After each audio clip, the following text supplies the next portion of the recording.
వాళ్ళు ఏదన్నా వస్తూ ఉంటే అక్కడికి వెళ్ళి ఏ పాపం చేసి డబ్బు సంపాదించడానికి వెళ్తుందో అని అనుకునేవాళ్ళు చుట్టుపక్కల.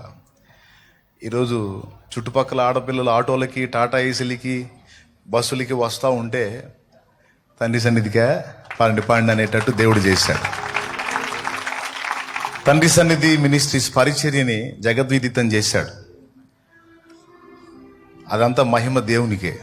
ఇందులో ఎవడి గొప్పతనం లేదు, కృప ఆయనది, ధన్యత ఆయన ఇచ్చింది. అయితే జగద్విదితమైనటువంటి ఆ పరిచర్యకు 3 విధాలుగా దేవుడు తన కార్యాన్ని జరిగించాడు. ఇది ఇంపార్టెంట్, ఇది వినండి జాగ్రత్తగా, అందరూ వినండి. దైవభక్తి సాధనలో దేవుడు కీలకంగా నాకు నేర్పినటువంటి 3 ప్రాముఖ్యమైన విషయాలు. మొట్టమొదటిది, దేవుని ప్రేమించి, దేవుని ఆరాధించి, దేవుని హత్తుకునే విధంగా భక్తిని చేయటం ఒక భక్తుని దగ్గరికి తీసుకెళ్ళి నాకు అవగాహన కల్పించాడు. నేను దేవుడు ఆయన పనిలో వాడుకోవటం మొదలుపెట్టిన తర్వాత ఒకసారి కూర్చొని ఆలోచించుకున్నాను. నేను ఆత్మీయంగా రక్షించబడ్డాను ఒక దగ్గర నేను కొంతకాలం పెరిగాను. తర్వాత ఇంకొక అనుభవాన్ని పొందుకొని మొత్తం 3 ప్రాంతాల్లో నేను 3 రకాల అనుభవాలను నేను పొందాను.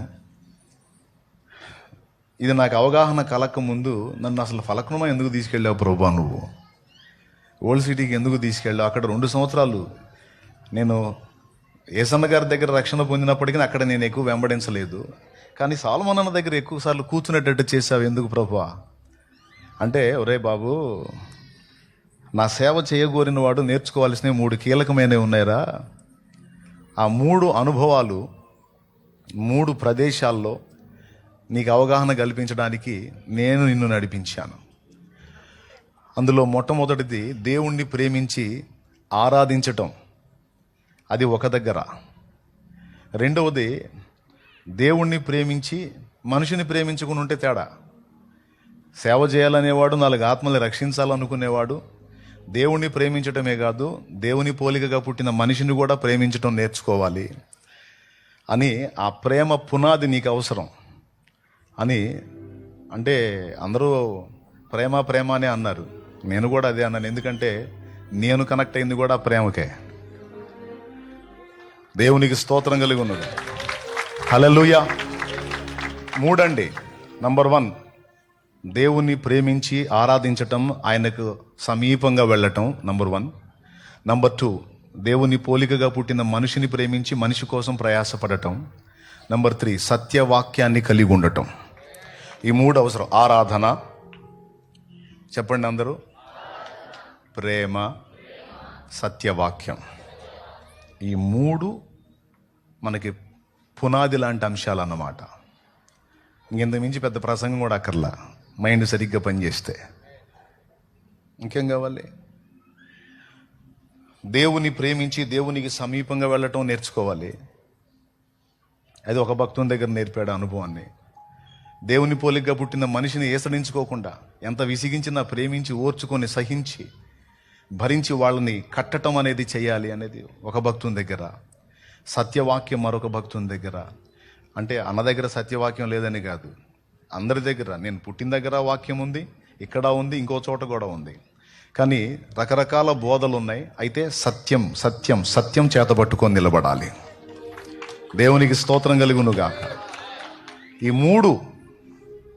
3 ప్రదేశాల్లో దేవుడు నాకు అనుభవం కోసం తీసుకొచ్చాడు. ఆ అనుభవంలో సాలొమోను అన్న దగ్గర నన్ను ఎక్కువ కాలం ఉంచాడంటే ఆరాధన, అలాగే సత్యవాక్యం. ఈ రెండింటికంటే నంబర్ 1లో ప్రేమ. ఇది పునాది. ఉపదేశ సారమేదనగా, పవిత్ర హృదయము నుండి, మంచి మనస్సాక్షి నుండి, నిష్కపటమైన విశ్వాసము నుండి కలుగు ప్రేమయే అన్నాడు. ఉపదేశ సారం. దేవుని కృపను బట్టి సాలొమోను అన్న దగ్గర ఆ ప్రేమని, ఆ ఓర్పుని, ఆ సహనాన్ని, ఆ తట్టుకోవడాన్ని నేను నేర్చుకున్నాను. కొంతమంది అంటే వాళ్ళు చెప్పుకోవడానికి ఇష్టపడరో నాకు తెలియదు, కానీ నేను నేర్చుకున్నానని చెప్పడానికి నేను సిగ్గుపడను. ప్రతి ఒక్కరూ ఇతరుల దగ్గర నేర్చుకున్నదే. నేను ఎవరి దగ్గర నేర్చుకోలేదంటే వాడు నంబర్ 1 అబద్ధికుడు అన్నమాట. అర్థమైందా? ప్రతి ఒక్కరూ ఇతరులకు అప్పున్నోళ్ళనే. నేర్చుకున్నాను. ఇక్కడ నేను నేర్చుకున్న ఆ ప్రేమ అక్కడ దాదాపు 50,000 మంది ఆత్మల రక్షణలో రావడానికి కారణమైంది. దేవుడు ఆ పునాది అలా వేశాడు. దేవునికి మహిమ కలుగునుగా. ముఖస్థుతి కోసం చెప్పట్లా, లేకపోతే సంఘస్థులు సాల్మన్ అన్న నాకేదో వజ్ర కిరీటం పెడతారని చెప్పట్లా.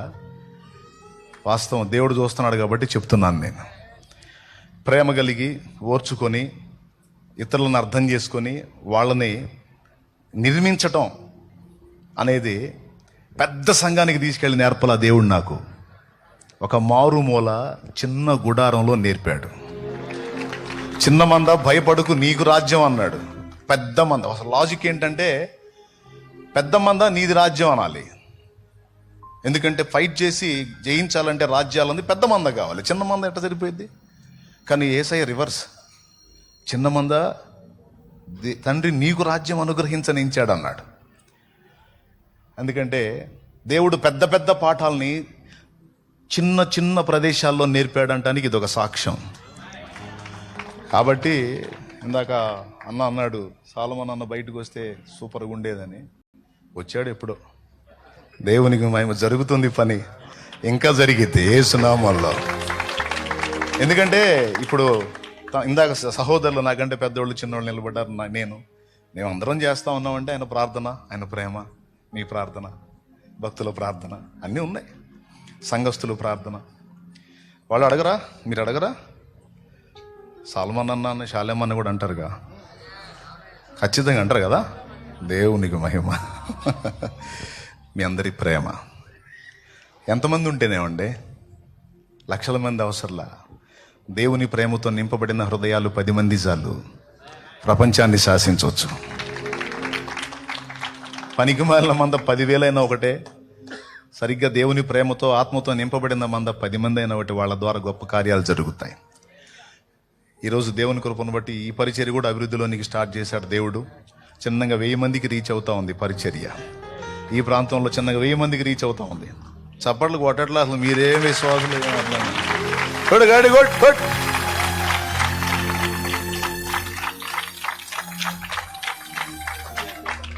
నాకు డౌట్ వచ్చింది, మందిరానికి ఎందుకు ఆ పని జరగలేదంటే పంపదీసి అది కట్టినట్టు ఎక్కడే కూర్చునేవాడు. దేవునికి స్తోత్రం కలుగునుగా. అంటే దేవుని ఫీలింగ్ ఏంటంటే, బాబు ఇక్కడ పనికిరాదు, ఇక్కడ సరిపోదు, ఓ ప్రేయర్ టవర్లా నడవాలి, ఇది పెద్ద స్థలం కావాలి, పెద్ద మందిరం కావాలి, పెద్ద పరిచర్య కావాలంటే దేవుని ప్లాన్. అందుకే దేవుడు బయటికి నువ్వు ప్రార్థన చేసి చేసి చేసి చేసి చేసావు కదా, ఇప్పుడు నేను పని చేయటం మొదలు పెడతా, నీకు చూద్దుగానని దేవుడు కార్యం చేశాను. చిన్నగా 1000కి రీచ్ అవుతా ఉంది. ఇప్పుడు అక్కడ ఉమర్ ఫంక్షన్ హాల్లో చక్కగా జరుగుతూ ఉంది, ఇంకా జరిగిద్ది. దేవుని కృపను బట్టి నేను నమ్ముతున్నా. మీ అందరూ ప్రార్థించండి. ఏం చెప్పాను? 3 సంగతులు చెప్పాను. నంబర్ 1 ప్రేమ ప్రేమ ప్రేమ ప్రేమ. నంబర్ 2 ఆరాధన ఆరాధన. నంబర్ 3 సత్యవాక్యం.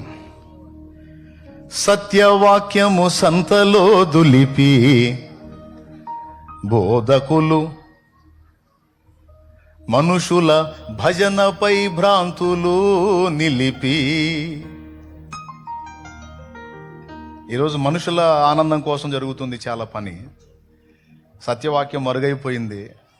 సత్యవాక్యాన్ని పట్టించుకునేవాళ్ళు లేడు, దాని గురించి బోధిస్తే దాన్ని సీరియస్గా తీసుకునేవాళ్ళు, దానికి వ్యతిరేకంగా రకరకాల బోధలు జరుగుతున్న దాని విషయంలో రోషంగా మండేవాడు లేడు.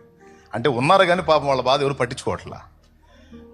ప్రజల్లో గుర్తింపబడ్డోళ్ళు మాత్రం ధైర్యం చేసి వాటికి ఆపోజిట్లో మాట్లాడట్లా. పర్వాలేదు, ఎందుకంటే ఆపోజిట్లో మాట్లాడితే మళ్ళా వ్యతిరేకతలు వస్తాయి. కాబట్టి నొప్పింపక తానొప్పక, ఏమంటే నొప్పింపక తానొవ్వక తప్పించుకు తిరుగువాడే నేర్పరి సుమతి అని. మనకెందుకులే ఎవడు ఎట్ట బోధించుకుంటే మనం బోధించుకుందాం, ఎవడు మన శత్రువు కావద్దు, అందరం మనకు కావాలని. కానీ సత్యం పక్షంగా నిలబడితే మాత్రం ఖచ్చితంగా కొంతమందికి శత్రువులు అవుతాం. ఏం పర్వాలా. సత్యం నాకు తెలియాలని, సత్యంలో నే నడవాలని నా ఆశయ్యా. సత్యం నాకు తెలియాలని, సత్యంలో నే నడవాలని నా ఆశయ్యా. సర్వ సత్యంలోనికి నడుపుటకు పంపబడిన వాడా, ఇప్పుడే దిగి రమ్మయ్యా.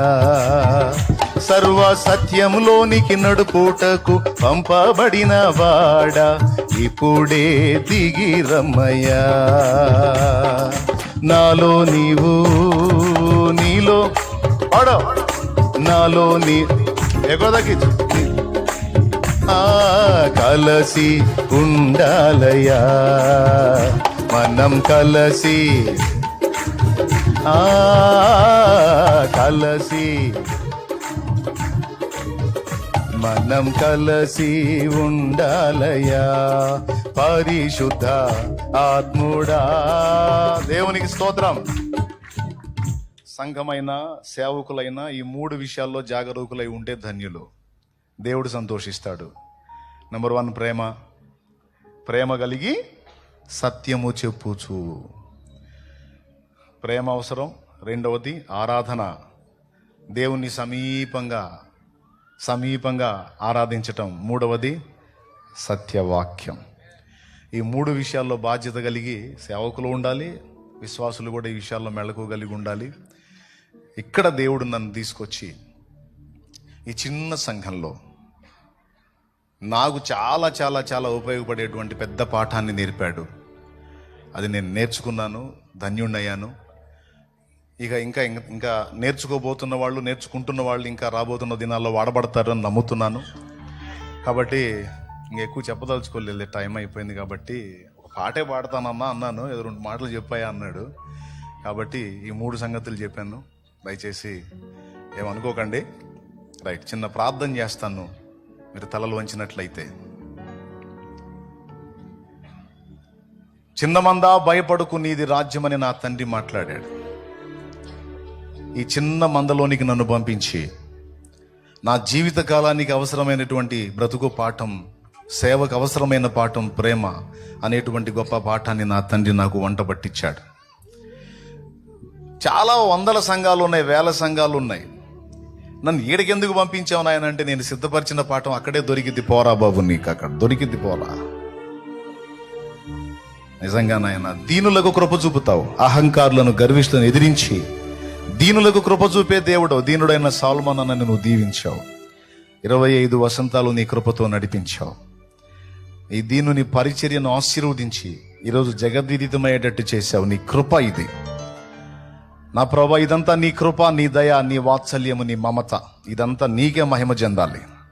ఇది నీకే మహిమ చెందాలి ప్రభా. అల్పులను ఘనపరిచి వాడుకునే దేవుడవు, నీకు స్తోత్రము నాయన.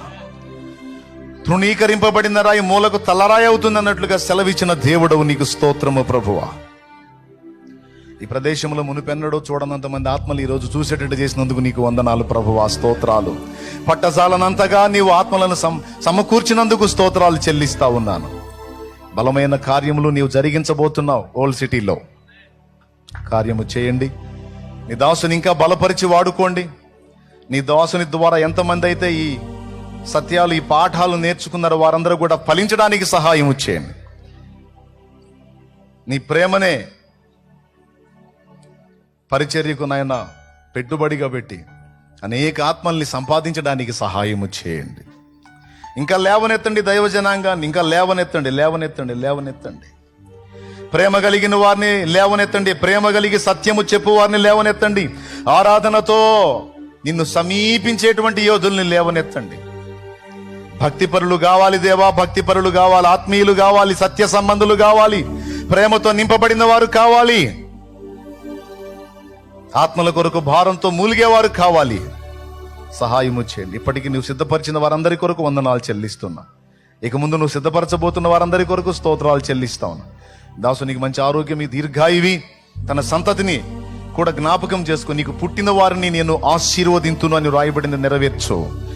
నీ నోటను, నీ పిల్లల నోటను, నీ పిల్లల నోటను నేను ఉంచినటువంటి నా మాటలు తొలగిపోవు అనే నిబంధనను స్థిరపరచండి. నీకు స్తోత్రమయ్యా. కనికరించి ఇక్కడ బ్రేక్ అయిన ఈ మందిరం కూడా నజరేయుడైన యేసు నామములో కంప్లీట్ గా కట్టబడును గాక. దీన్ని అడ్డగిస్తున్న దుష్టశక్తులను యేసు నామములో నిర్మూలమైపోవును గాక. యేసు నామములో ఈ పని కంప్లీట్ కావాలి. నీ కృపా కార్యమును జరిగించు. వేదిక మీద ఉన్న నీ సేవకులంటే అందరిని బట్టి వందనాలు చెల్లిస్తున్నా. విశ్వాస గండం అంతటిని బట్టి స్తోత్రాలు చెల్లిస్తున్నా. మా మాటల్లో ఏమైనా అతిశయోక్తులుంటే దయతో మన్నించండి. స్తుతి, మహిమ, ఘనత నీకు మాత్రమే చెందాలి. మమ్మల్ని బలపరచమని యేసు నామములో ప్రార్థించి స్వతంత్రించుకుంటున్నాం తండ్రి.